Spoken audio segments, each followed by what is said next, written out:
Hello, I'm Dr. Obisha Sharia. Welcome to this session on crafting a compelling article introduction using the Hook framework, a crucial step in developing a manuscript that captivates editors, engages reviewers, and persuades readers of its significance from the very first paragraph. A powerful introduction does not merely describe a topic, it tells a story built on intrigue, facts, and evidence. In this lesson, you learn how to open your article with strong, statistic-driven statements that immediately establish context and necessity, setting the tone for scholarly credibility and relevance. The Hook formula begins with the art of creating an opening that commands attention. Instead of generic background statements, you will start with a striking fact, trend, or statistic that highlights a current challenge or knowledge gap in your field. For instance, citing a growing percentage of unaddressed cases, declining outcomes, or emerging innovations can instantly signal the urgency of your study. This technique adds both intrigue and authority, inviting readers to explore how your work contributes towards solving that issue. Once the initial hook draws attention, your task is to seamlessly transition into defining the problem statement. You learn how to describe what remains unresolved in previous research, the conceptual or methodological gap, and why addressing it is important. By embedding the significance of your current study at this stage, you guide your reader to understand where your work stands in relation to existing literature. Establishing this continuity demonstrates mastery of the field while making the justification for your study unmistakable. Next, we'll cover how to explicitly state your research objectives and highlight the unique contributions of your study, whether theoretical, methodological, or practical. Finally, the introduction should offer a quick roadmap of the paper structure, giving readers a sense of logical flow and coherence across sections. By the end of this module, you will be equipped to craft introductions that blend curiosity, scholarly depth, and narrative clarity, turning the first page of your article into a compelling invitation to read more. Let's dive in. All right. So far, so good. We've been able to lay a good foundation for our research by establishing a gap, by formulating a working title, and at the same time having a tentative abstract. The abstract that we were asked to craft is a working one, because down the road, by the time we are done with the article writing, there is every possibility that you may still have to go back to your abstracts and have a redress so that it aligns with the entire body of the work. I mean, particularly the findings and the discussion. We also touched on keyword and the essentials of having a very good having good set of keywords and the essence. Before we proceed into this evening class, let's quickly string some things together from the past.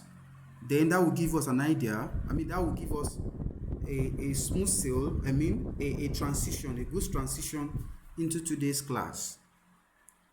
We started this training by identifying gap. Research starts from the identification of gap, and if not, the gap could take different posture or angle. It could be, it could be in any form. Maybe you want to improve a practice, or there is a problem, a phenomenon that you want to address. And we also talk about different types of gaps that we have in research. And the type of gap that you identify will also inform the nature of the research you want to do. So, for example, if you want to identify a theoretical gap, you can be very sure that your work will reflect from the abstract through the keyword to your introduction. So the framing will be different from when you are lensing that problem through a different gap.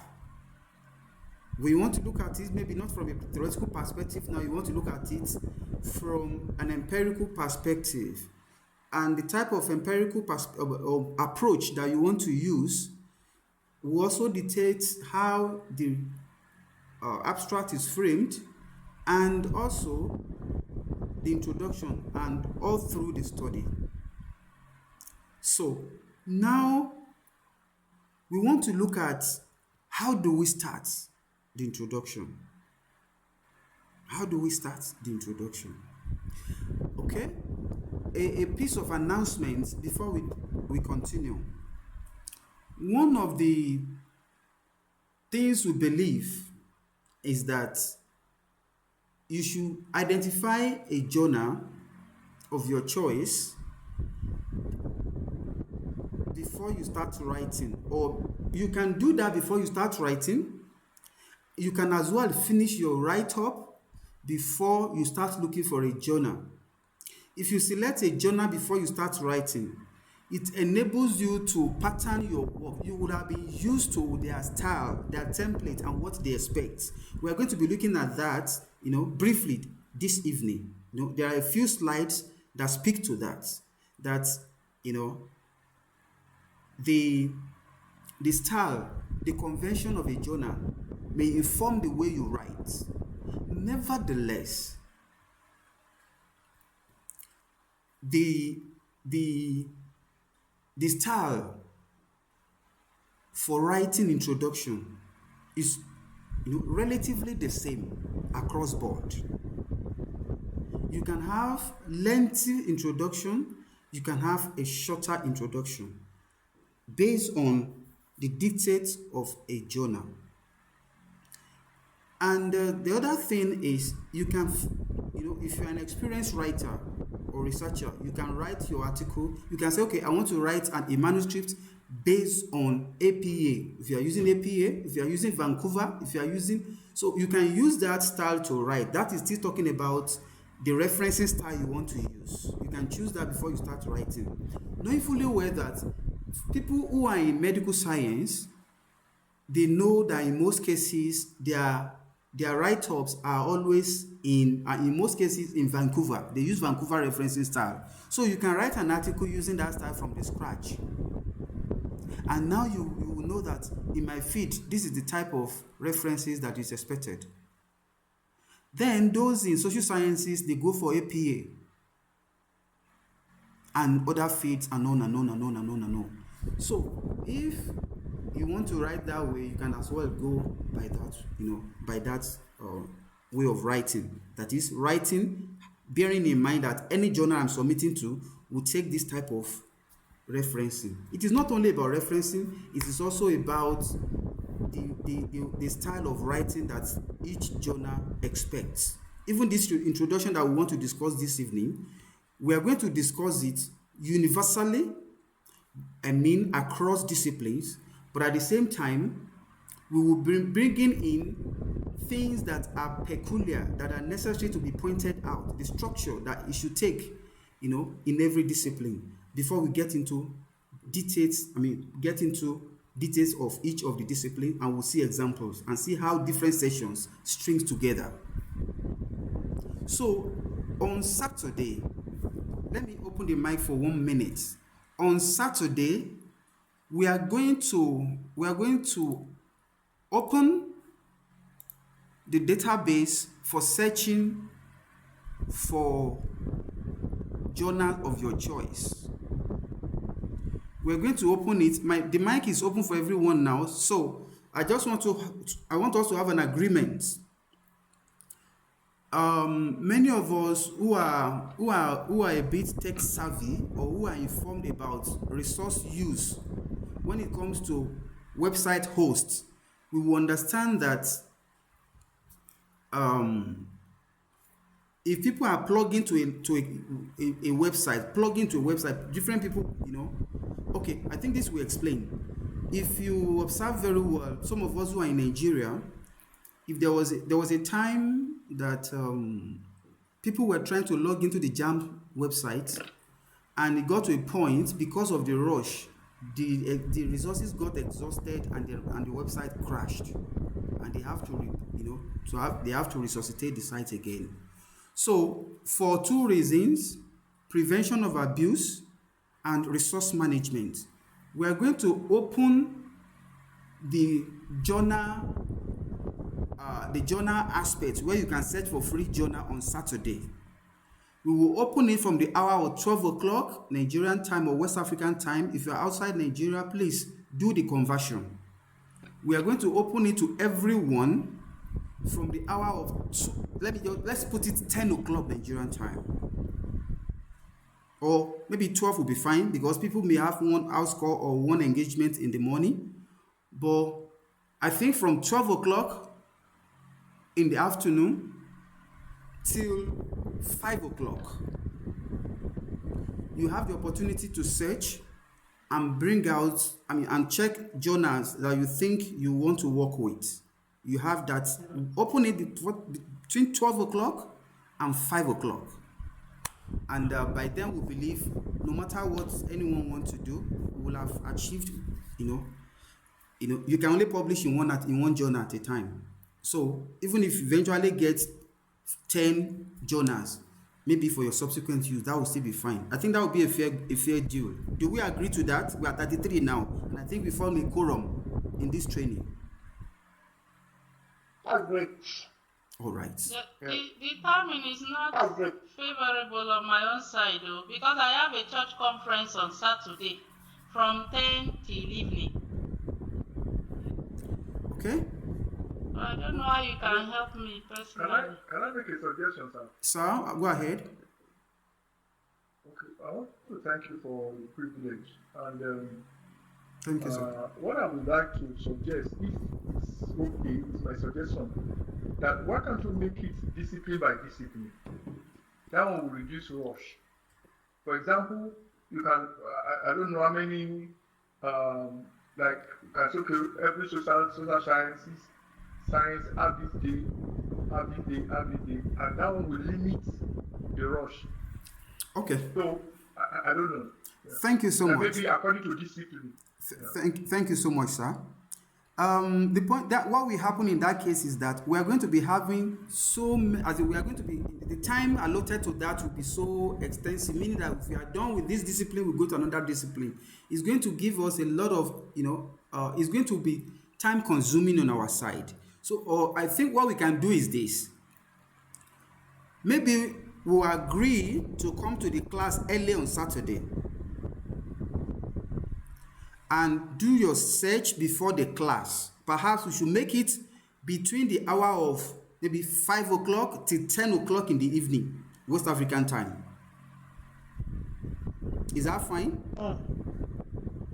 That yes. We will reduce our time now, because we'll still have class. We'll still have a class. You are correct on that. I think you are right on that. So that will reduce our access time. I think what you gave now, I think to me, is the best. Okay. Because we have about 5 hours to access now, at least 12 to 5 p.m. You mean between 12 and 5 p.m., right? And I think we have more time with this one. We have more time with 5 hours. Please, yeah. let's do 5 o'clock. Sorry, 12 o'clock to 5 o'clock on Saturday. Madam, please get in touch with me. We'll get your issue sorted, please. Okay, no problem. All right, thank you so much. 5 o'clock on Saturday. 12 o'clock to 5 o'clock on Saturday. Thank you so much. We're going into today's class.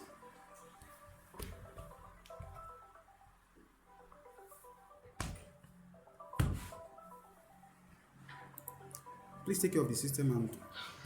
Sorry, doctor, if I get you very fine and clear, I think you are saying from 12 p.m., 12 noon to 5 p.m. on Saturday. Correct. Correct. site be opened, Yes. go to a journal, Yes. our choice, and download articles, our choice. You pick Yeah, article of your, you pick journal of your choice that you want, that you would like to publish yeah. in. Okay. Free.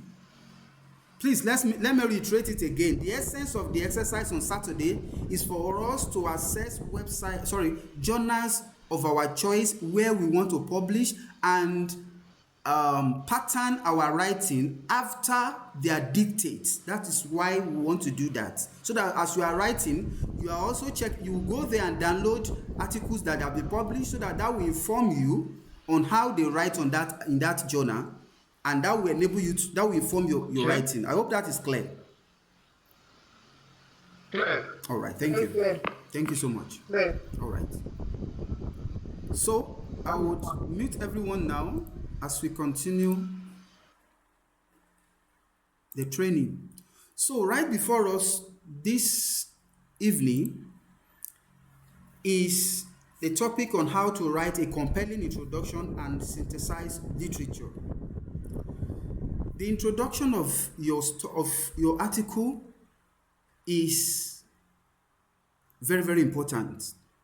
Prior to this time, it is possible for us to have been writing, a number of us are published. I've seen people who are published extensively among us, but I so much cherish their courage for enrolling in this course, because it's encouraging that they believe that knowledge, does not end with someone. There is no island of knowledge.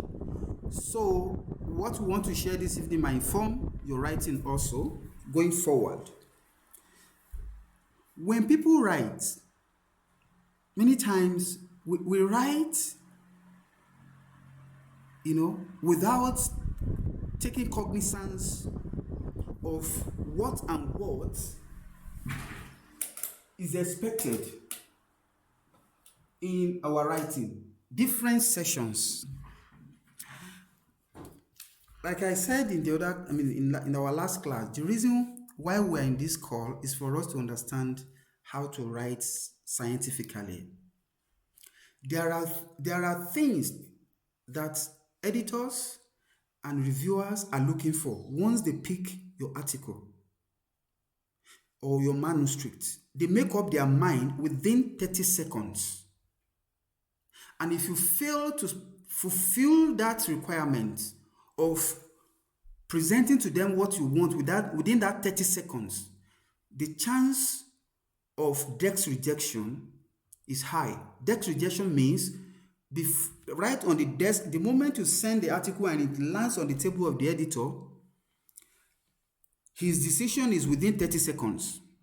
We're talking about what statistics has shown us, what research has shown us. You have 30 seconds, not minutes, seconds to make an impression. If you fail to do that, you risk desk rejection. Desk rejection means right on that desk, the work is turned down. There's no need sending it to a reviewer or reviewers. So I plead with us this evening that we should pay attention to what we want to share. How this introduction session are structured, how literatures are infused into the literature, how problems are identified, how they are also expressed, how the aim of the study are, marshaled. And of course, another thing that we also learn is when you are writing the literature, the new moves, the new styles that we have observed now over time is that introduction does not stop with the aims and objectives alone. It also encapsulates the contribution of the study. And not only the contribution of the study, some will detail the structure of the study. briefly. Everything is not going to be, it's not going to be detailed, but it will give the reader from the introduction the flow of the work. With the introduction, one can have an idea of what the work is about and what the subsequent session, is about. Though not in details. I mean, talking about that. You can choose not to do that, especially when you find out that the journal does not support that or doesn't give room for that. So, and unless I forget, the moment you pick a journal on Saturday, make sure that you search that journal for the type of article, for related articles. Cite those articles that that appeal to you from their journal, because if you want to publish in a journal and you don't cite any article from that journal, it's a signal that you are not aware of what is going on there and you are not abreast of their conventions. So at least between 2 and 5, you can do more. As long as that work is related to your work, you can cite more. But at the same time, don't allow one journal citation to dominate your citations. That is, drawing too many citations from one journal. Just balance things. If you are to cite 50 references, 5 in a particular journal should be fine. Maximum of 5 in a journal should be fine. So I think that is that about that. So let's move on. So what are we looking at this evening? We are looking at your ability to understand, the learning objective, the ability to understand how editors and reviewers think. What is their psychology? How do they evaluate your manuscripts? Then create compelling introduction. We should be able to do that and master how to synthesize literature and avoid common rejection mistakes. And how to write high impact journal standard literature review after introduction. And of course, some can even come within the introduction. I also want to highlight that the variations will also be discussed, as it applies to discipline. So let's look at the understanding of editors and reviewer psychology before we continue. 1, the moment an editor picks your work, the decision making is within 30 seconds. Because they receive thousands of submissions every year. Because of the lack of understanding on how to structure introduction, 62% of manuscripts, got sent to peer review.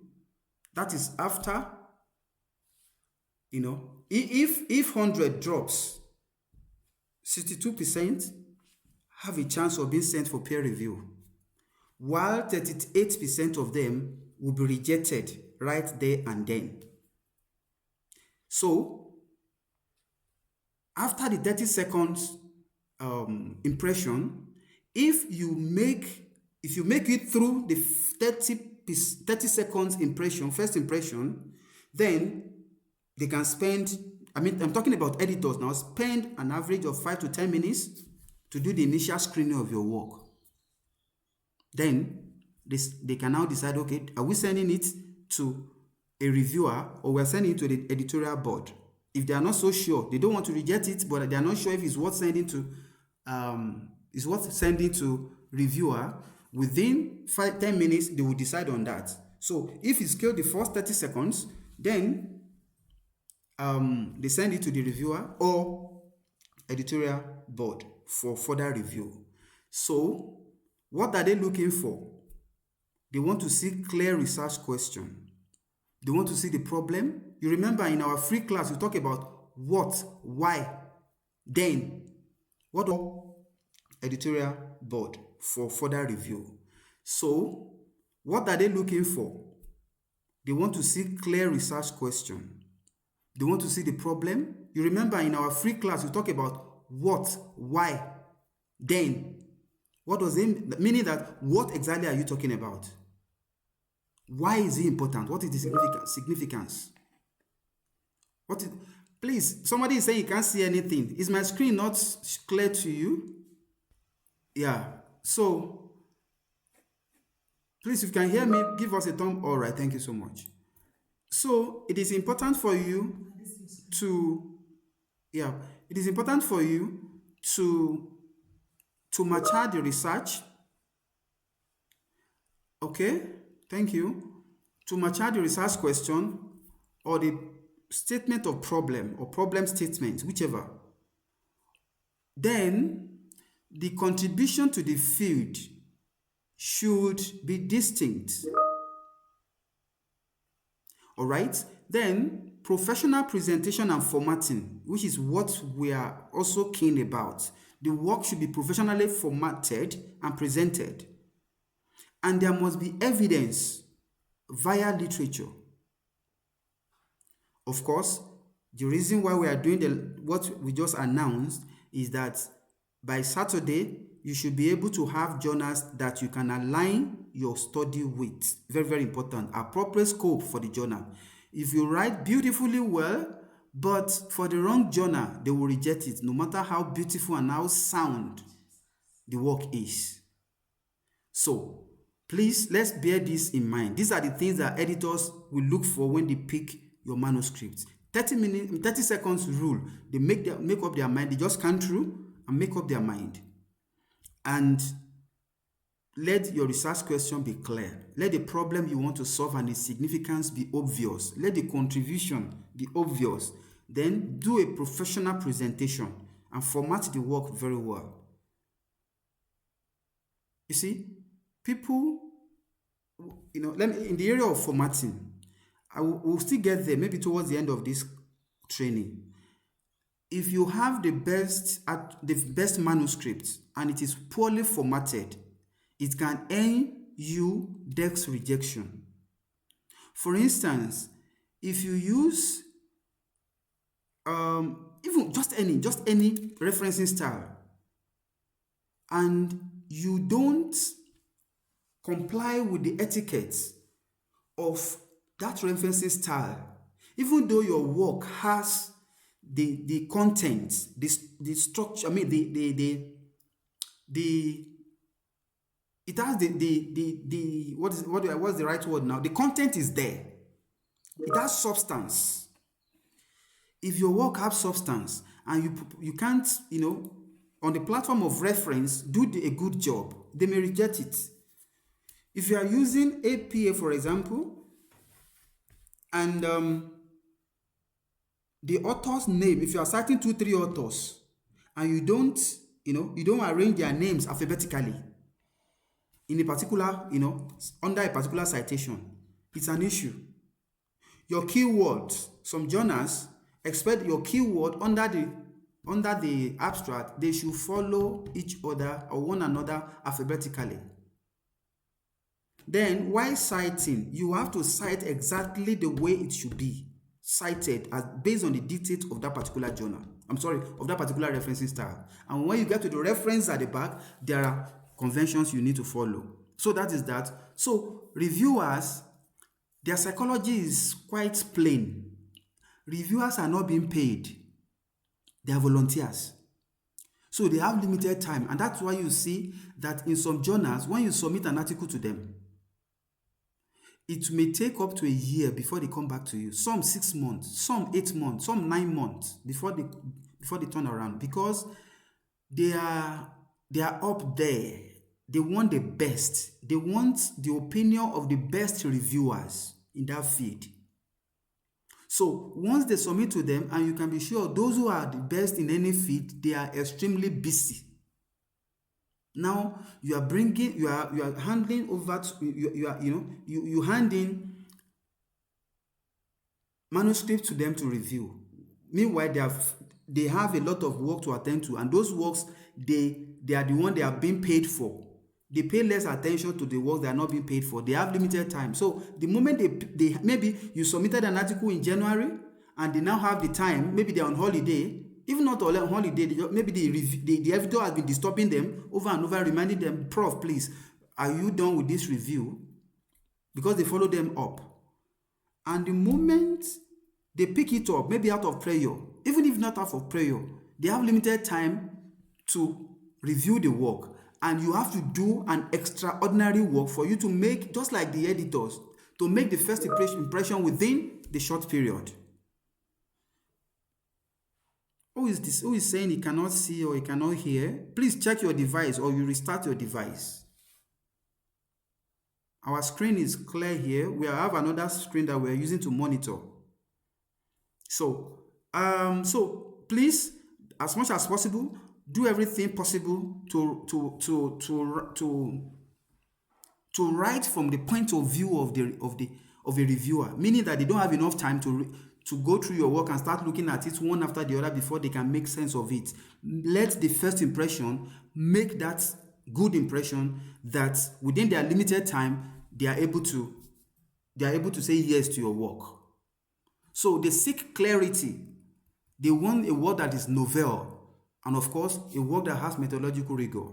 Poor introduction is a turn off for them, because if introduction is poor, it signals that the entire work is of low quality or poor quality. Your ability to establish literature gap must be compelling. They must see it, and you will see that in a short while. So let's look at developing introduction hook. What is a hook? A hook, okay, for example, some of us must have fished before, go a fishing. There are baits you put in your hook, and you put it right inside the river or the stream. And the moment you put that thing there, it is the bait that you put on the hook that catches the fish. So when you put a hook in your introduction, it will catch the reviewer and the editor. So you have that 30 seconds to smartly craft that hook. And in the crafting of hook in the introduction, there are ways to express the opening statement, the opening paragraph, the entire paragraph. There is a flow, there is a way it should flow. So when you are able to do that, you have gained the first impression. So let us look at a guideline that can be implemented universally across disciplines. This has been proven in high-impact journals. 1, the very first paragraph, the opening paragraph, must establish a hook, and it must be a hook paragraph. It should establish transformative significance and quantitative evidence. What does this mean? For example, if somebody wants to write on HIV, a staggering statistics of the number of people who are suffering from HIV in your area of study or in a region and its impact will be a hook to whoever is, reading the work, be it the editor, be it the reviewer. What I'm saying in essence is a hook must be something that must be a statement or a paragraph that catches the attention of the editor, of the reviewer, either through statistics or through an evidence that is startling. And right there also, there must be clear problem articulation. That problem should be described. It could be in a theoretical form. It could be via the practical implication that this problem exists. This so number of people are suffering from this. The rate of this and this and this is alarming, causing this and this and this with so and so consequence or implication. And if it's not attended to, this is what is going to happen. And also, it must, in some cases you may have to, it may identify a gap. Even right in that very first paragraph, you may indicate, for example, if you are writing on theory, if your work is a theoretical work or conceptual one, you can from the first paragraph indicate there is a gap. Of course, subsequently you still talk about it. So, and ensure that when you are writing also, your objective is clear, your goal is clear, the aim is clear. And right in the introduction, you should also be explicit about the contribution of that work. Is it a theoretical contribution? Is it a methodological contribution? Is it practical in a way that can advance practice or knowledge? Then professional organization, we have talked about this. There must be logical, sequential, and reasonable flow of ideas. Very, very important. So, and ensure that contemporarily your work is compliant. Cite recent literatures, except you are talking about theories. If you want to challenge a theory, if that theory was created or was propounded by someone in 1950, you cannot change that date. So anything that has to do with theory or a framework that has, seminal works, you can't change that. If you are working with seminal work are work that have landmark in your area. You can't change the date. So, but ensure that you strike a balance of between 60 to 70% when you are writing your introduction. Not only introduction, even in the work. Particularly, 60 to 70% of the citation should be within the last 5 years. And when you are writing in your introduction or whatever part of your study, especially in the literature part, ensure that whatever claim you make sure that you cite them. There are some expressions that don't need citation. They are general knowledge. You don't need to cite anything. There's no need for literature citation. They are general knowledge. So general knowledge need no citation. But whenever you make a claim, go ahead and use an author. And make sure that while writing your introduction, always consider the funnel type of writing, which brings into perspective international understanding of that work. Of that area of study. International understanding, what is known generally. And that is the reason why we allow you to have access to the best database where fresh knowledge, new discovery are made available. I was in a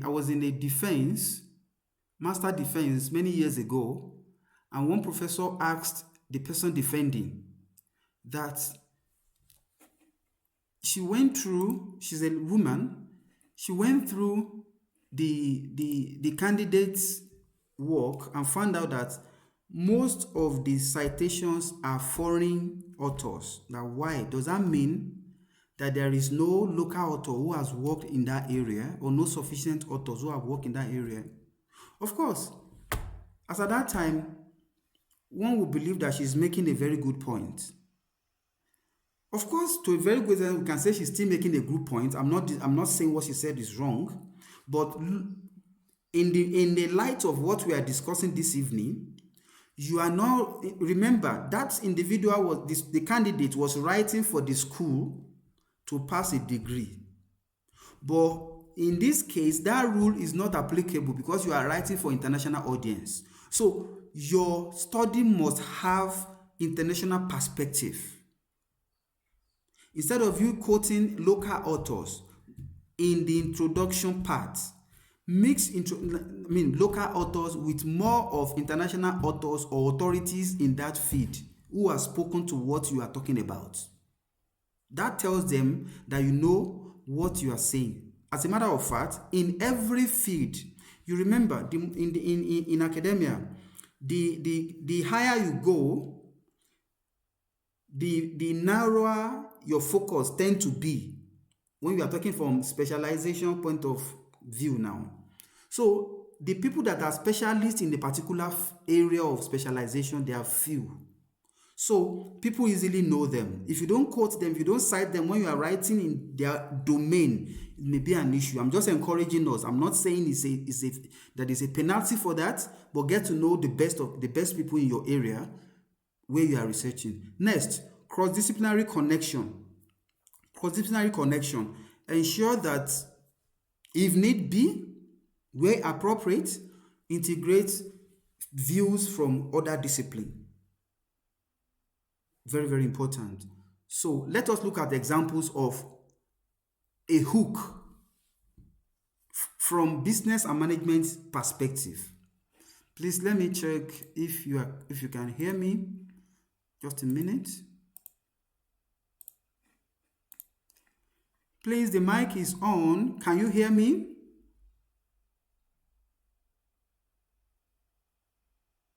Yes, can hear you. All right, thank you.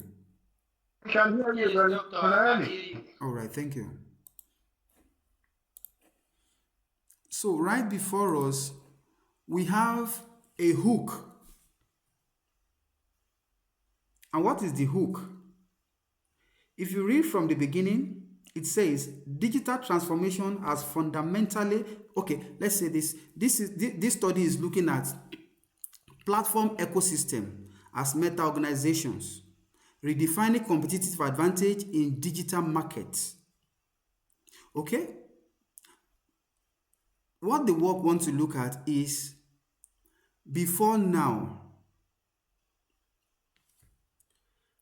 what is called competitive advantage. The way is the theory with which is being lensed. The contemporary happenings and things that are shaping the business settings, they've challenged that theory.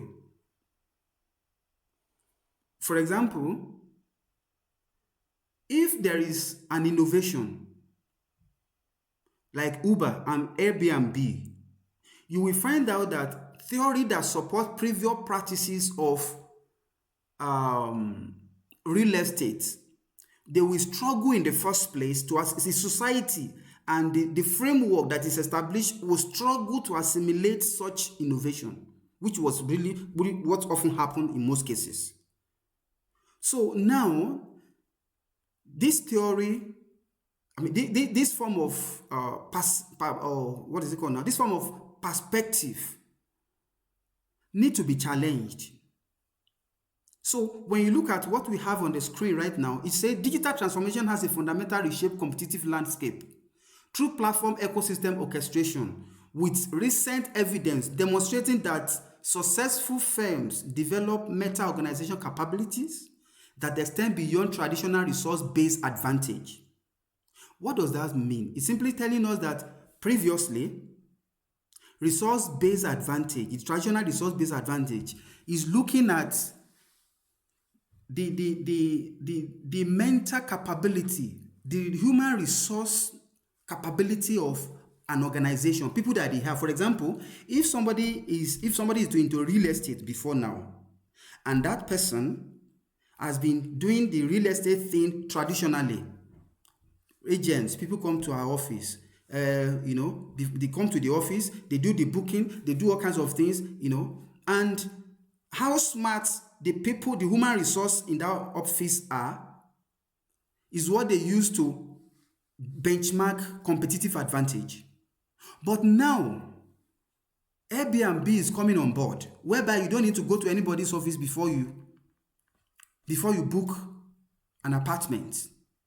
So this study is actually challenging the existing theory that believes in resource-based advantage from a traditional perspective.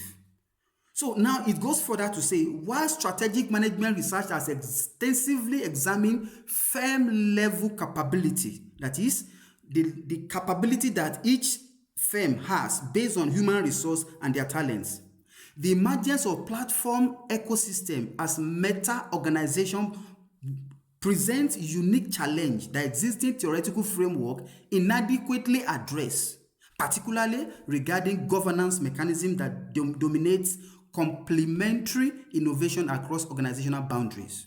That is to say that if you look at it very well, previously, firms, organizations, they rely on physical human resources. But now, the new ecosystem, which is the meta organization, meaning that an organization, for example, there are a lot of websites now that if you are traveling to any country, you don't need to visit anybody. Before you leave the country you are leaving, you have booked your hotel, you have booked everything. So this is challenging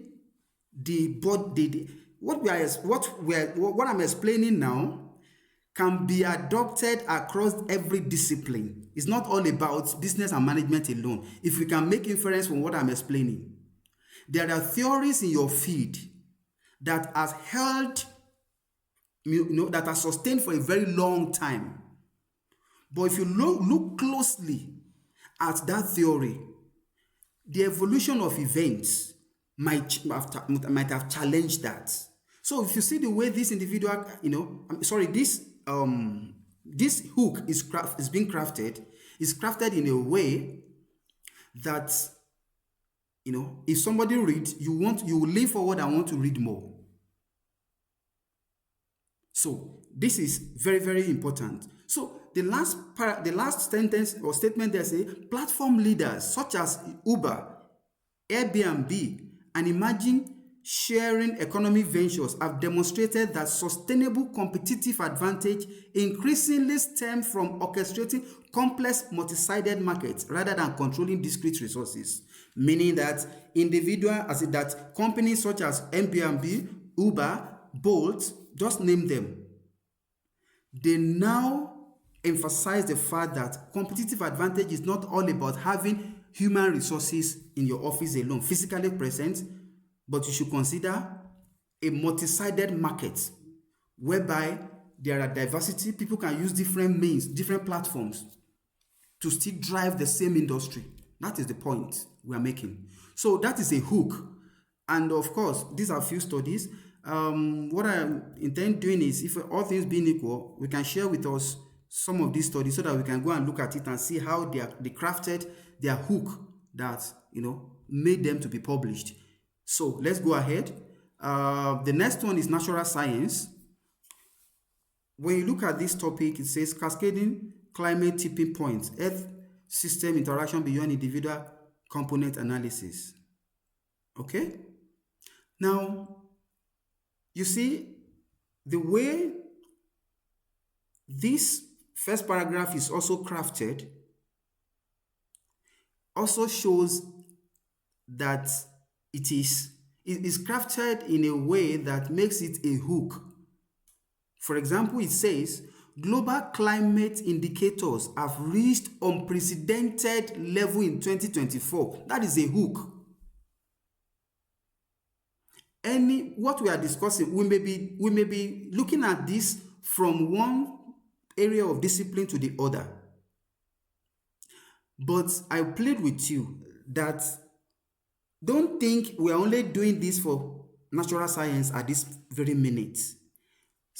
You can make inference from how these statements are crafted. And you can pattern your own after it. For example, in areas where there is kidnap, that is talking about social sciences now, you can also start your hook statement by saying statistics. It could be statisticians or whatever is the source. Statistic shows an unprecedented or alarming rate of kidnap in so country with an average of so number of incidents per month. That's a hook. What about HIV? So the moment you are able to, and that is very important, I want to say something at this point, that look for statistics regardless of your feed. Look for statistics, numbers, evidence. Let them reflect in this first paragraph when you are writing. Don't start the weak way. The weak way we always say, this study, examine, this and that. No. Look for something that triggers attention. Look at this. Global climate indicators have reached unprecedented, that word unprecedented is a hook, level in 2024, facts, with human activities driving earthly energy imbalance to record high, another striking word, and accelerating sea level rise beyond IPCC AR6 projection. That's fact. It's a hook. Can you see this? The way this individual is, is mixing facts, using the right keywords, and evidence. These are the ways introduction should be written, not starting with the definition of concept. No. So I continue to read. While climate science has extensively documented individual climate system components, recent observation reveals cascading interaction between multiple Earth system elements that existing climate model inadequately represent, particularly regarding tipping point interaction and non-linear feedback mechanism. Facts supported by literature.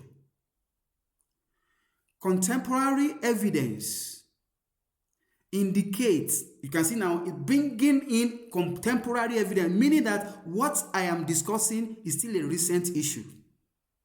Contemporary evidence indicates that human-induced warming has reached 0.27 degrees centigrade per decade over 2015 to 2024, a rate unprecedented in instrumental record, with 2024 marking the warmest year on record at 1.52 degrees centigrade above pre-industrial level. Citations. These are hooks. You are giving facts, you are giving statistics, you are being precise, and you are backing it up with evidence.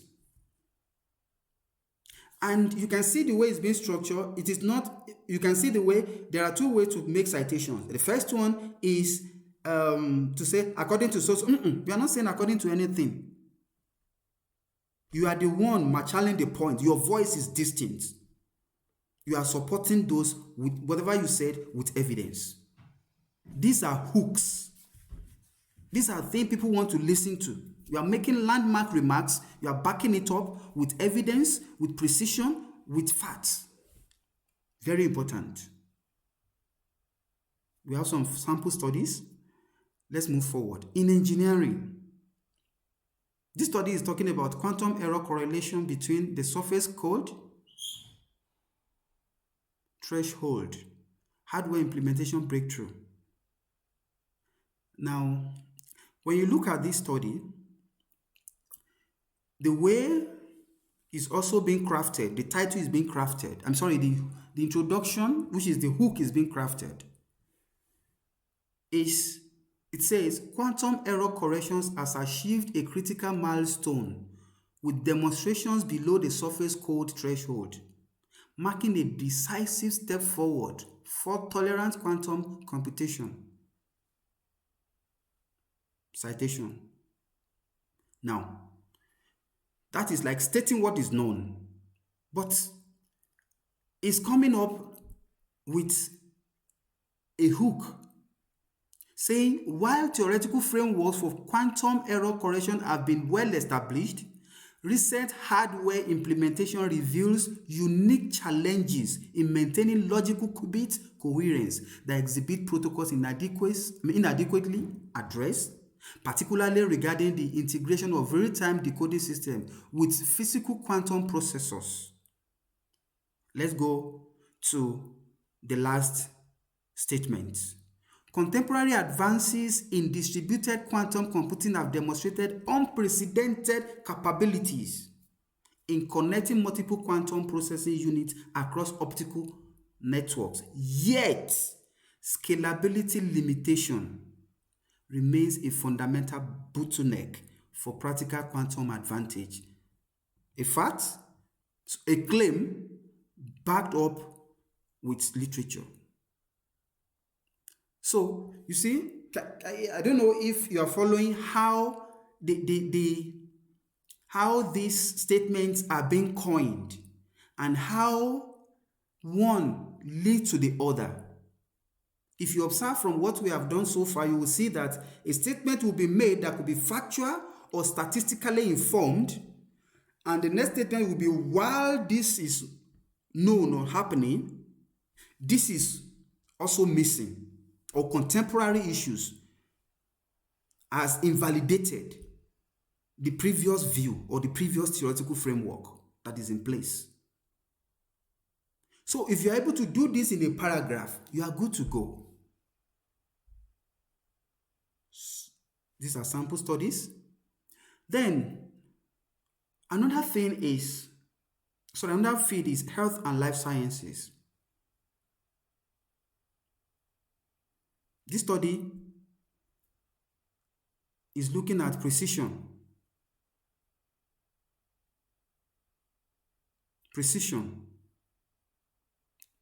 in therapy. Now, when you look at the way it's also being crafted, it's talking about precision medicine approaches have demonstrated remarkable clinical success in oncology application, with 2024 marking a watershed year for combination therapy that integrates immunotherapy with targeted molecular approach. While, can you still see that word? While it could be nevertheless, it could be however, it could be just any word that seems to contradict or that seems to want to make a further explanation to say that there are deficiencies in the previous statement I have made. Now look at the next statement. It says, while extensive research has established the efficacy of single agent target therapy, you can see those authors that back up that statement. They followed. Recent clinical trials reveal that combination strategies present unique challenge regarding patient stratifications and biomarker integration that existing precision medicine framework inadequately address. Can you see that? And this, remember, my slide is changing. Somebody say my slide is not changing. Refresh your phone or your laptop, or you revise or restart your device, whichever one. You can refresh. My slide is moving. I'm seeing it on another device. So remember, we said something earlier on. The gap that you identify, we run through the system. We run through the whole article, particularly at this introductory session. Whenever you see that word, such as while or however or nevertheless, you are about pointing out, okay? Thank you for that. Somebody said the slide is changing. So you are about pointing out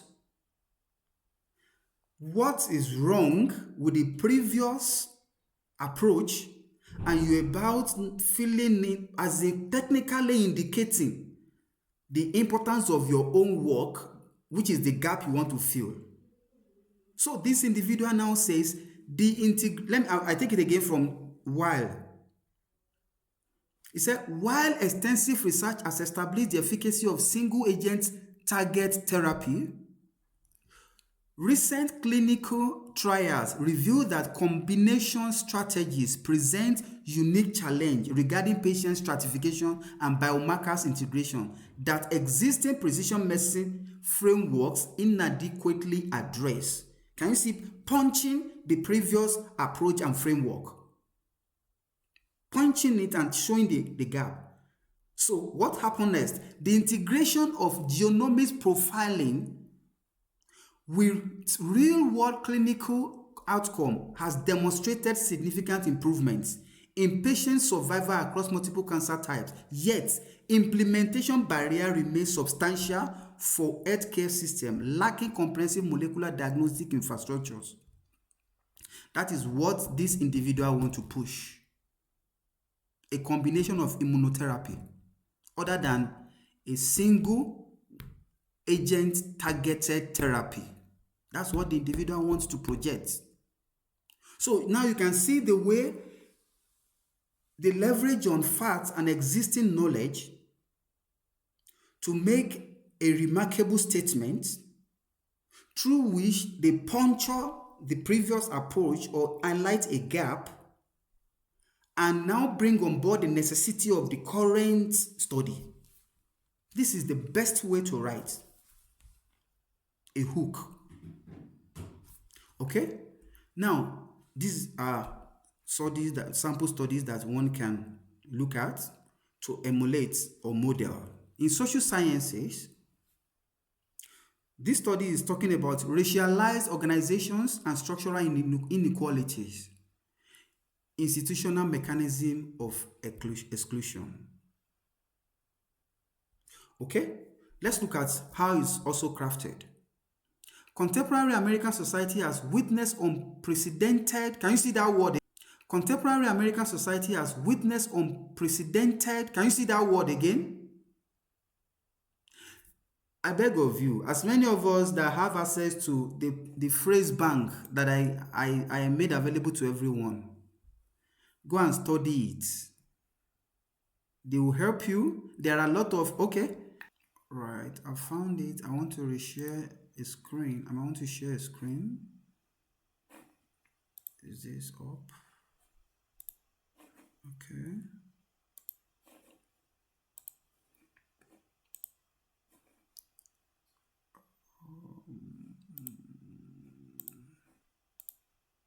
All right, please, can we see this screen? Can we see the PDF? So if you scroll down, you will see that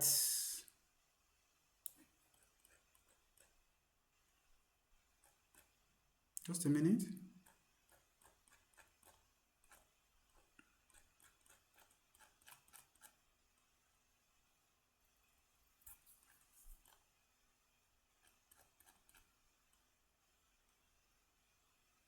Okay, now you can see from here, establishing the importance of your work.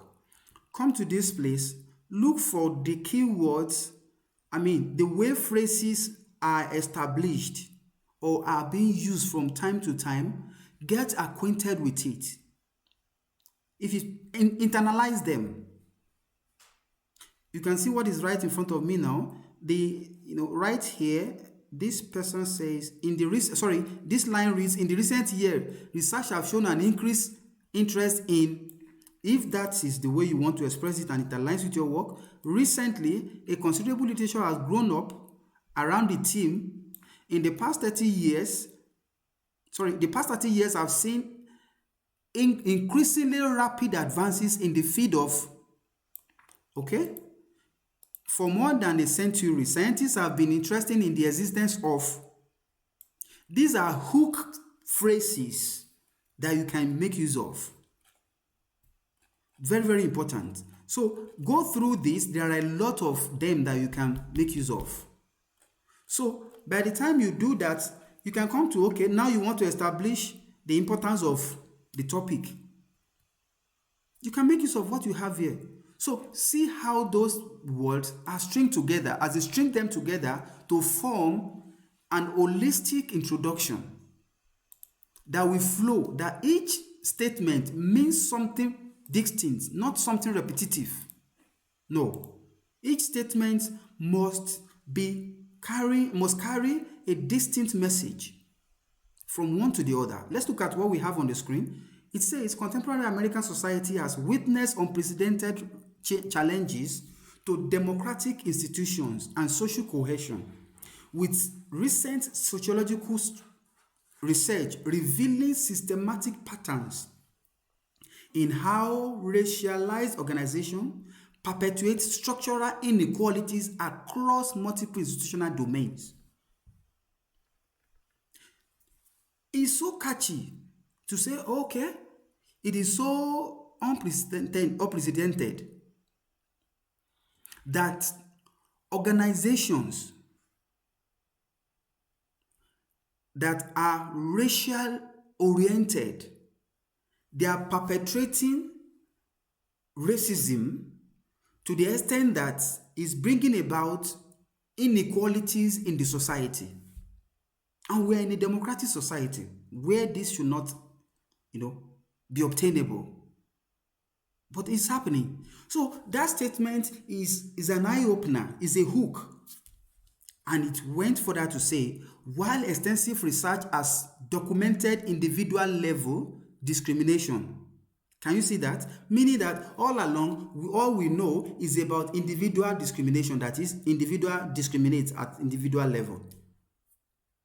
Emerging theoretical frameworks demonstrate that organizational racism operates through institutionalized practices that existing anti-discriminatory approach inadequately address, particularly regarding the intersection of cultural matching and processes and structural exclusion mechanisms. The rise of digital platforms has further complicated these dynamics, with algorithm systems potentially amplifying existing inequalities while creating new forms of social stratification that traditional sociological theories have not sufficiently theorized. What sense is this making? As in, what is this person talking about? This person is challenging institutionalized racism from a theoretical perspective, meaning that the framework, the theoretical framework, the existing theoretical framework is deficient in handling anti-discrimination approaches, in handling discrimination. The traditional anti-discrimination approaches and frameworks are inadequate to address this. And to make the matter worse, social media makes it worse. So there is a need there's a need to challenge the existing theory and build on it. This is theoretical. So, ladies and gentlemen, I want to advise that we go on 5 minutes break, then we continue from here. If you have any question, you can ask at the moment. I'm opening the mic if you are not going on break.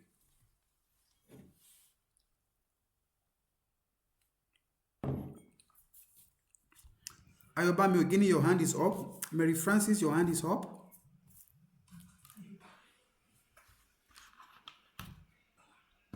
Yes. Yes, Doctor, it was something you said previously about international, whether the journal or the writing should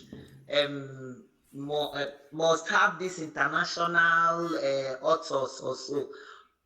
When you are saying international, I just wonder, is it including our local authors, or what do you exactly mean by international? Thank you. Maybe, yeah, what I mean by international is this. Maybe the word international, I can as well prove it if I want to say international. What I mean is this. Let's not forget the fact that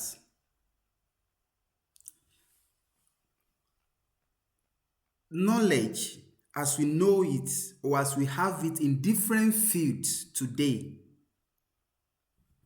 there is what is called epistemology hegemony. It simply means that some people believe that they are the one that they have the superior knowledge in any area. And who are we talking about? We are talking about the white.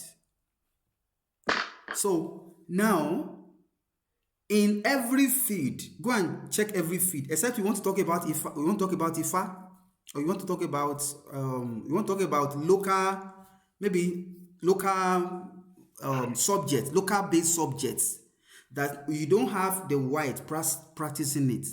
But in any field of endeavor you want to talk about, let me just say majority, if not above 90%, minimum of 90%, the people leading in that field, they are in the Western world.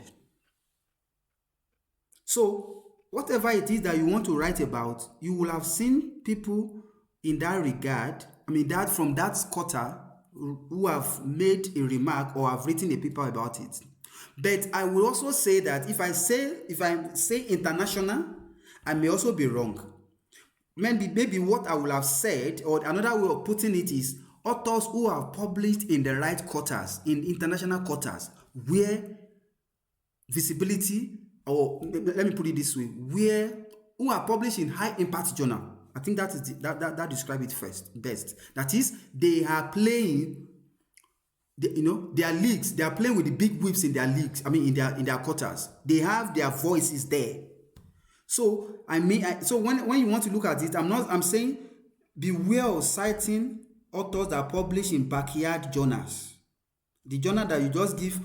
When I say backyard journal, they can be categorized into two: local authors, local journals. There are some journals that don't have visibility, even though they are online locally in any country. They don't have visibilities. They don't have citations. They don't have impact factors. They are not visible. Their work is just circulating among their society or few people that publish there.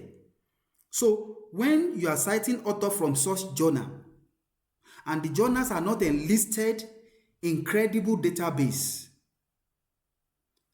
that, whatever you are writing and you are citing those authors, they will be wondering, who are these people? We are not seeing the journal. Maybe if you remember in our previous class, I said, if you are not citing credible journal who publish in high impact journals, or who are playing, either their country is regardless now, their color is regardless of their color. So long they publish in reputable journals, you are citing the right people that are known and that their works can be checked. Because when you submit your work to any journal, they will check your references. Who are you citing? Who are you quoting? So it doesn't mean that, okay, I'm not saying emphatically that you should not cite local authors, but when you are talking about some things, ensure that cite international author, back it up with local author. If you are interested in citing local author, it is still fine, but pair them with people that publish in good places. I think that answers your question. Thank you. You're welcome. Next person. Good evening, Doctor. Yes, sir. Good evening, Doc. Good evening, sir. Mr. Ephraim. Okay. Continue. Sorry. Mr. Fem, continue, please.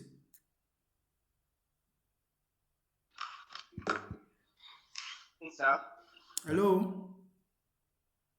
Yes, sir. Hello, sir. I'm listening. Good evening. Yes, sir. I'm sorry to call back to sir. The network and my sound had been very poor today, and I lost like 1 hour and 20 minutes. Okay.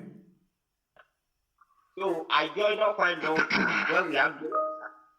I wouldn't know if you can just give me a brief summary, maybe like just what we have covered before I join, sir. Please, the video will do that. You watch with the video. Please, let's not draw others back. We are sorry about your network, but the video will do that. And Right, you will see gain going forward also. Just continue. Miss Augustine Moka. Mr. Augustine Moka. Yes. Thank you. Yes, Dr. Moka. All right, sir. Thank you, Doc, for the time. Just a quick one. Okay. Talking about building the introduction, you made mention of getting a catchy introduction, something that will really get the attention of the reader soon. And the way you started, actually, you said we can say something that is of general knowledge without citation. Yes.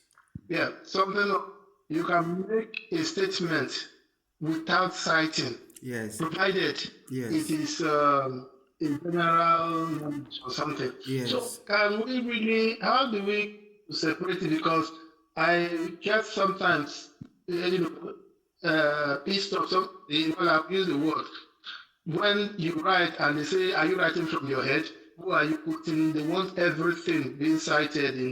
But now you are saying, so how do you really, differentiate the one that is general knowledge and the one that must be cited? Because like you are talking of HIV now, something was just running through my mind. Said, can we say that according to World Health Organization, yeah, now you now start writing that the pandemic or something, this thing has taken a very alarming shape that with so people dying yearly from this and even on the average of.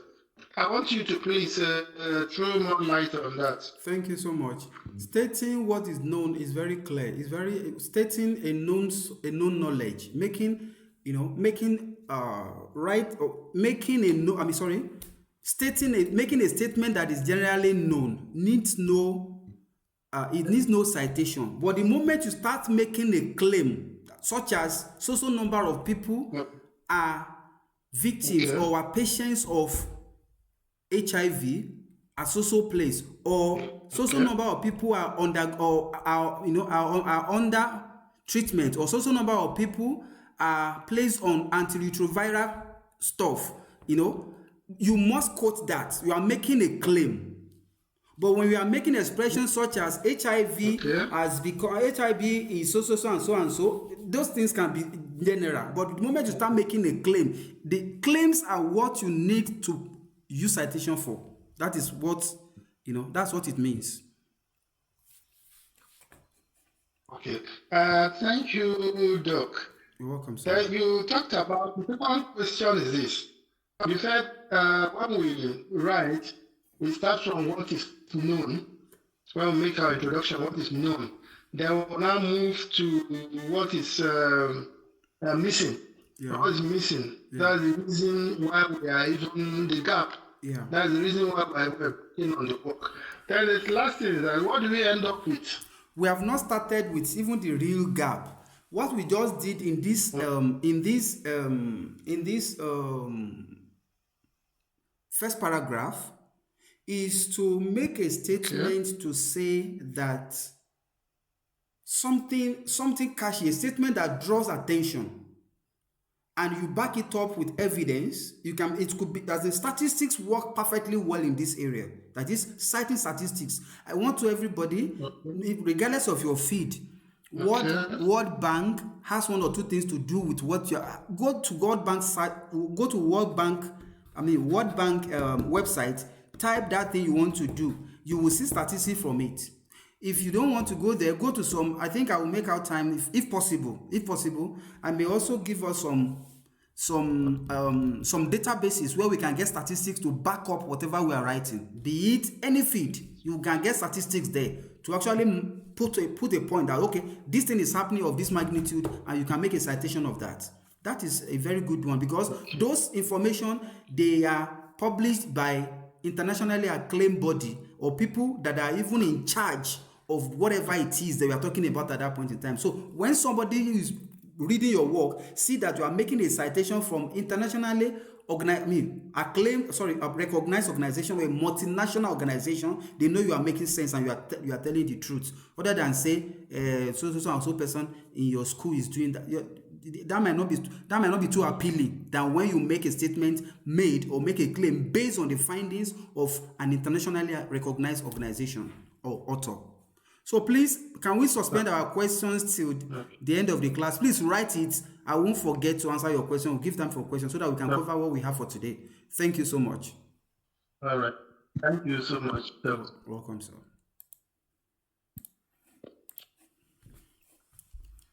So, right before somebody put something, that we should talk about education. I skipped education now because people are accusing me of using education at all time. Let me quickly talk about education in a moment. I saw a chat. The person said we should talk about education. In education, the same thing goes for it. If you are writing a hook for education article, whether you are writing about outcomes, whether you are writing about practice, teaching practice, leadership, theory, psychological issues, productivity, school effectiveness, whatever it is you are writing on, this formula is applicable. And that is why I keep telling everyone, don't think we are talking about a particular subject alone. Whatever framework of hook that we use in one subject area or discipline is applicable in other discipline. We are just doing this to make people resonate with it. We can as well come up with that framework and just make it one slide. But in order for people to resonate, but beyond resonating with your feed, whatever is being said in any feed is also applicable to your feed. Just make sure you make inference from it and adapt it. It's as simple as that. So, we have a topic in education that talks about cross-cultural socio-emotional learning, addressing cultural responsiveness.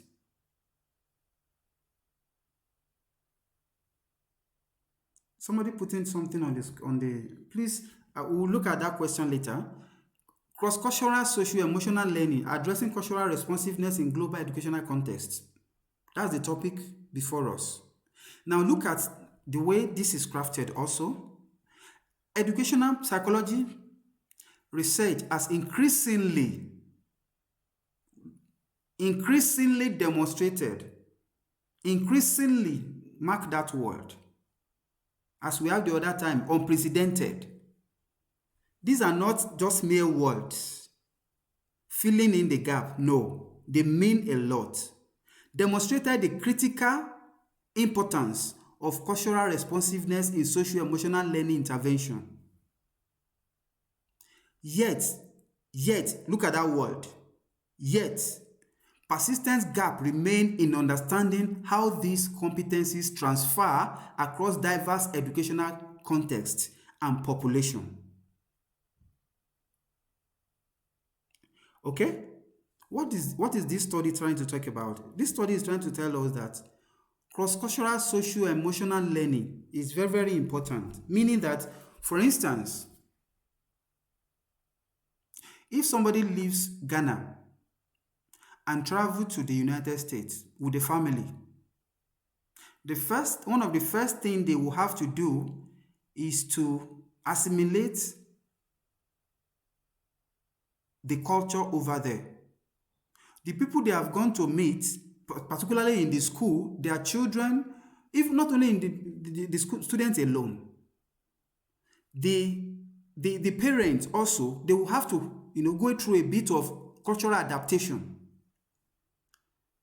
Now we are looking at it from school perspective.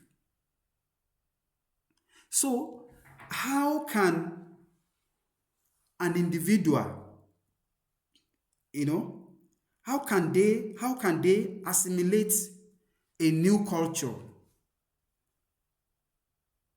using a framework or using a method or an intervention? For example, maybe through orientation or through something. So this study is saying educational psychology research has increasingly demonstrated the critical importance of cultural responsiveness, that is, the ability of a culture, the people in that culture, in socio-emotional learning intervention. Yet, persistent gap remain in understanding how these competencies transfer across diverse educational context and populations. While extensive research has documented the effectiveness of social-emotional learning, programs in Western education settings, that is, over there in that idea is from the West. Recent cross-cultural intervention reveals significant variation in how students experience and develop social-emotional competencies that existing intervention framework have not adequately addressed. It simply means that the existing framework has not been able to address how students can assimilate or adapt into new culture, with digital learning environments creating new challenge for socio-emotional development that requires fundamental recapitalization of traditional pedagogical approach and all the rest of them. Don't worry, person putting the stuff. We are going to look at other studies also. Interdisciplinary studies also involved. So what I just want us to look at this evening that we are so far is we should be able to see through that there is a way this opening paragraph is coined. A statement is made, facts are given, claims are given, backed up by studies or by authors, and also statistics in some instances. So let's look at engineering. Okay, we've looked at engineering, earth and life sciences, we have looked at that. Social sciences, we've looked at social sciences. Okay, this is mathematics. I don't think we have any mathematician. Let's look at environmental science. Environmental science, here is another one. This study looks at urban heat vulnerability and environmental justice, multi-city analysis of adaptation disparities. It says, urban climate adaptation has emerged as a critical challenge. Can you see that word? Emerge as critical challenge. Emerge as critical challenge. That is to make it look important for sustainable development, knowing fully well that what is reigning currently is sustainable development. With recent research demonstrating that heat vulnerability disparities are systematically linked to historical pattern of environmental injustice and contemporary investment pattern. While extensive research has documented urban heat island effects, recent advances in remote sensing and environmental justice framework reveal that current mitigation strategy may inadvertently exacerbate existing inequalities unless explicit design with equity consideration at its core. Again, except. So now you see that as those statements are being made expressly, we also have punctures. And in the midst of those punctures, something, an idea, a concept is being suggested, which is the gap that the current study is trying to fill. We have not even reached how those gaps are expressed by using previous studies. But this is just the first paragraph. The development of nature-based solution for urban cooling has shown promise in pilot studies, but scaling this intervention across diverse urban contexts while ensuring equitable distribution of benefits remains a fundamental challenge for climate adaptation policy. So, those in humanities, here is an example also. Decolonizing digital humanities, computational approaches, and indigenous epistemologies. You see, it is almost the same thing. Stating what is known and puncturing the existing framework.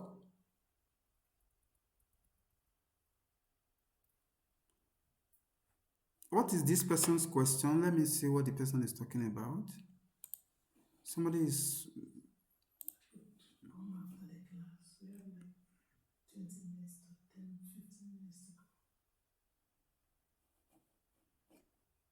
Okay, so this is humanities. Digital humanities methodologies have rapidly evolved beyond computational text analysis to encompass multimodal cultural analytics, yet the application to non-Western cultural traditions continues to raise fundamental questions about methodological appropriateness and epistemology sovereignty. So the last statement there is saying that the emergence of large language model and generative AI system presents both unprecedented opportunities and significant challenges to humanistic inquiry, as these technologies simultaneously enable new form of cultural analysis while raising profound concern about algorithmic bias and cultural representation. So this is, how these things flow. For those in interdisciplinary study, the same thing goes for it. Quantum computing has reached a pivotal moment where theoretical advances intersect with practical implementation challenges. With recent demonstration, achieving quantum advantage is scientifically relevant problem for the first time, and it closes this way. It says the integration of quantum computing with artificial intelligence and machine learning presents unprecedented opportunities for advancing scientific discovery, but current approaches have not adequately addressed the fundamental question of how quantum advantages can be systematically leveraged across diverse scientific domain. This is how to craft a catchy introduction. So that is that about the first paragraph. Let's briefly, before the end of today's class, let's look at how we move from that first statement to the next one. We will look at a few disciplines. If you don't get your discipline today, don't be offended. So, I'm sharing another screen now.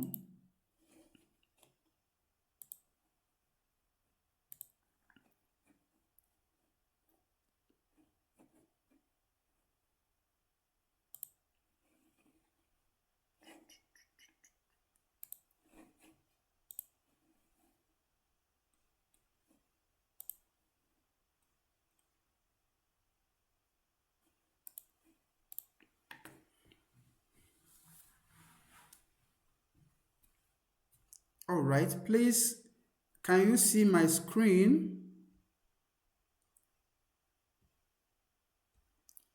If you can see my screen, let us know from this end, from your end. All right, thank you. All right, we want to, from where we stop, continue to benchmark our work with high impact journals. And we are looking at business and management studies templates. You see, the first paragraph is the hook. We have talked about hook. So now when you are done with this hook, the next thing is to talk about the problem. All right? Now, you see, let me read from here. Let me read from this point where I'm highlighting. We now understand how the hook flows. But let's start from the last statement and see how that statement move to the next session. I decided to have problem statement here. It should not be there ordinarily. But in order to call our attention to it, that when you are done with the hook, you have highlighted the significant what is known, backing up with fact and figure, and also with citations, and establishing the need for your study. The next thing is to talk about the problem. There is nothing that is cast in the stone, meaning that it is not 100% in all cases. By the time you everybody have a writing style. And beyond writing style, no matter your writing style, you will have to also abide by the journal, dictates and their convention. I read the highlighted part. Contemporary evidence suggests that platforms leaders who develop sophisticated meta-organization design capability can achieve revenue growth rate exceeding 300% compared to the traditional linear business model, fundamentally challenging established strategic management paradigm. Meaning that those people that are managing their business not using meta-organization design, that is, they believe in organization, based resource, and they are not leveraging on technology. Well, research has shown that those who leverage on such framework, they can make about 300% of revenue. So what is the problem here? The problem is saying that despite the transformative impact of digital platform ecosystem on global commerce, strategic management literature has insufficiently examined how firms develop and deploy the dynamic orchestration capability necessary to build, govern, and evolve those complex meta-organization structure. While traditional strategic framework emphasize firm-level resource accumulation and competitive positioning, the emergence of platform ecosystem as meta-organizations presents unique governance challenges that existing theoretical model inadequately address. The fundamental shift from resource-based competition to ecosystem orchestration has created new strategic imperative that requires technological development beyond current dynamics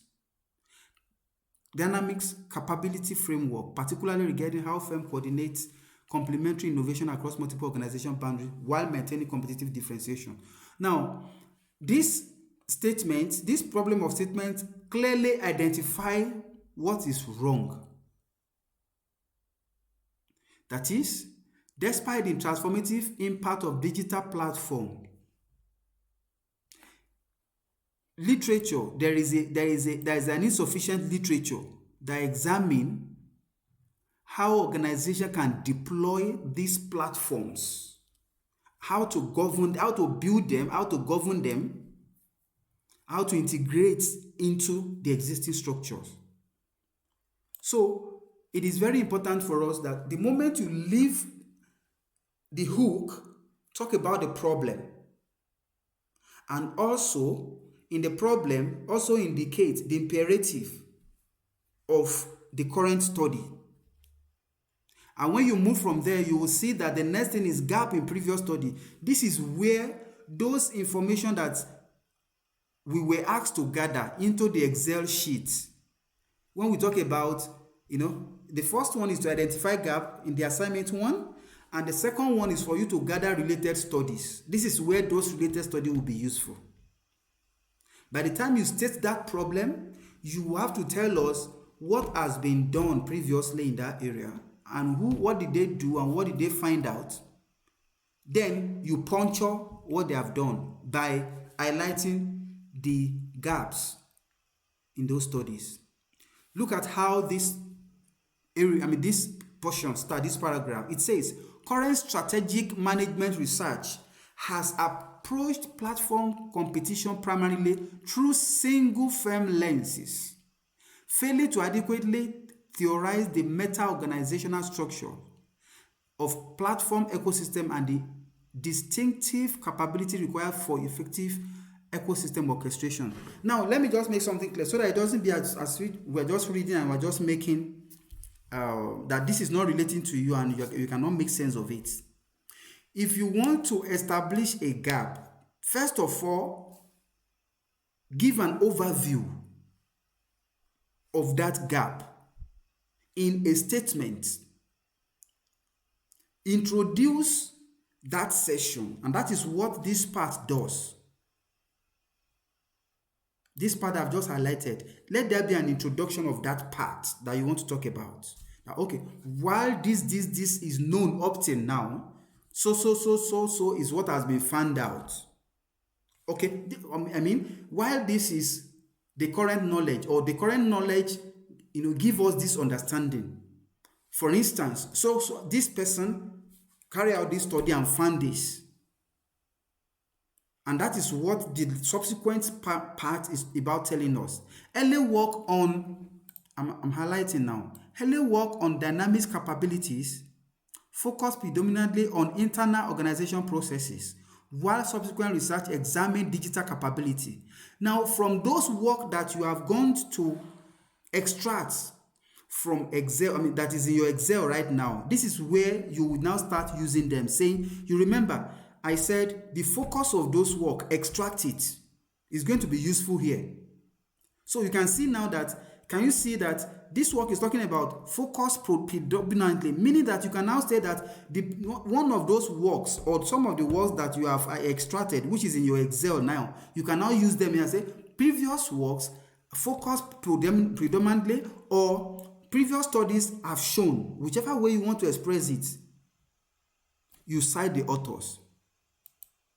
And you continue to say, they have not specifically, if that is how you want to express it, have not specifically addressed the ecosystem orchestration requirements. That is, in this case now, those frameworks exist, but when it comes to how to spearhead ecosystem requirements, that is, what are the requirements to integrate into a meta organization, that is, an online platform through which the same business that has been brick and mortar can operate.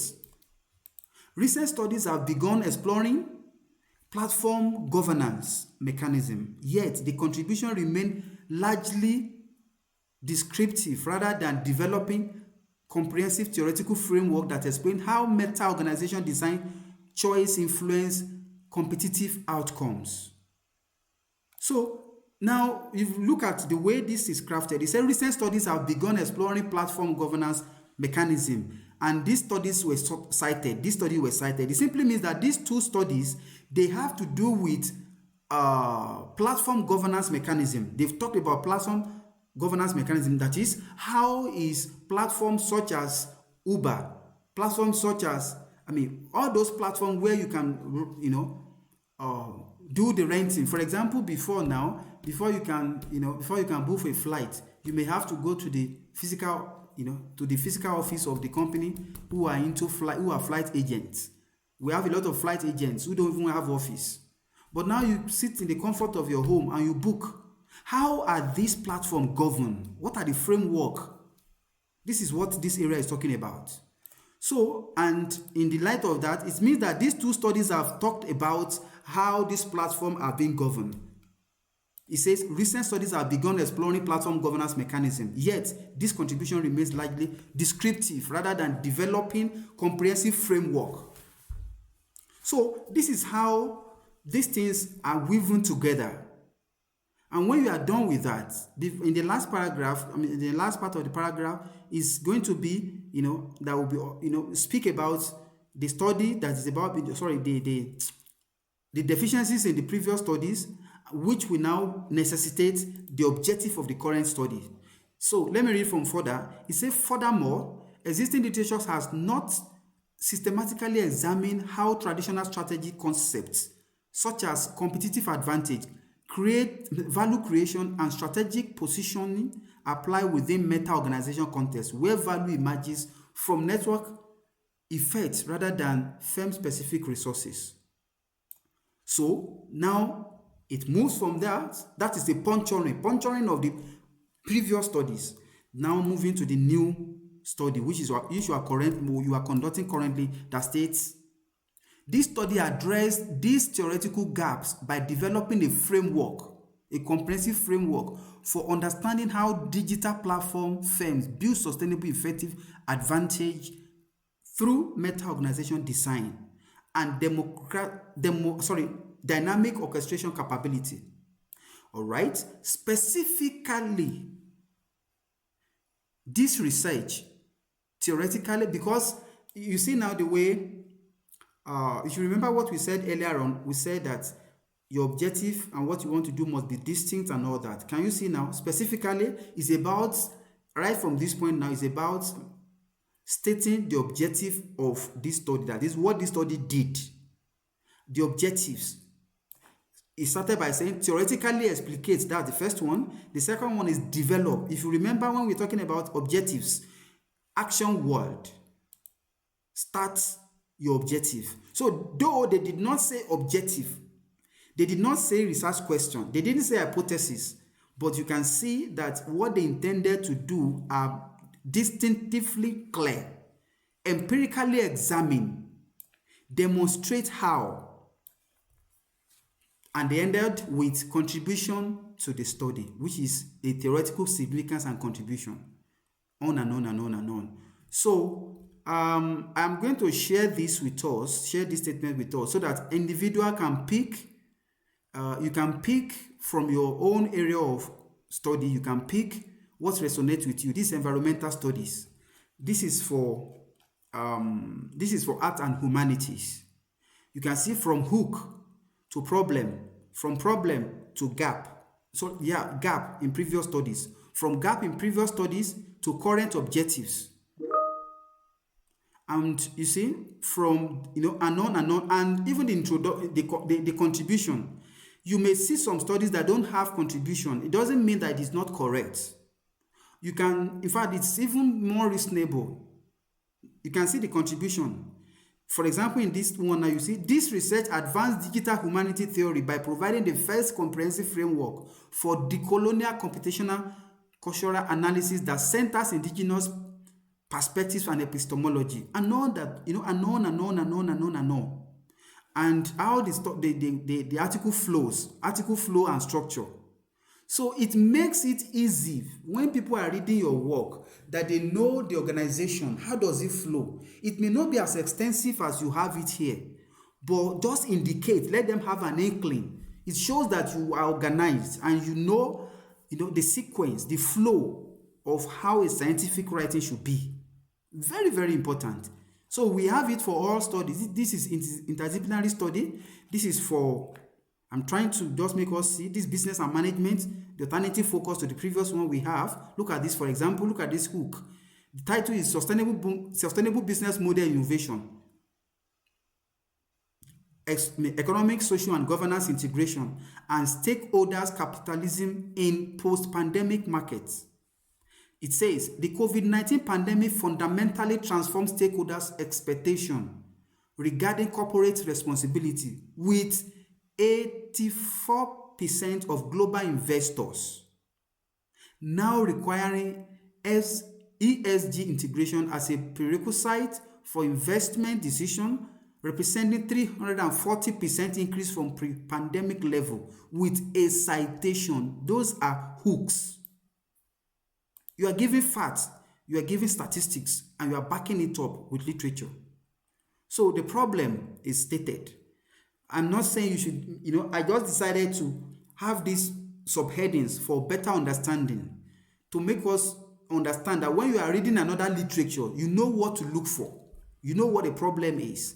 So these are different fields. This for education again. This is how these things dovetail from one point to another. From one point to the other. So with the first explanation, I want to believe that if you have this material, this document in your hand, you can apply it in your field. This is natural science again. So you can apply it in your field and use it to craft your introduction.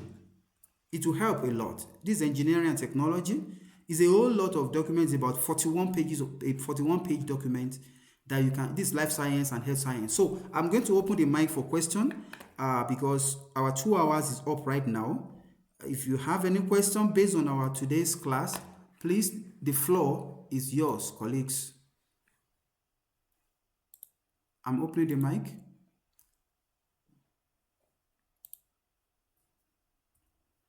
The mic is open. Let's take Thank you, sir. You're welcome. Thank you, sir. Good evening, sir. Good evening. Yeah, thank you, sir. Yeah.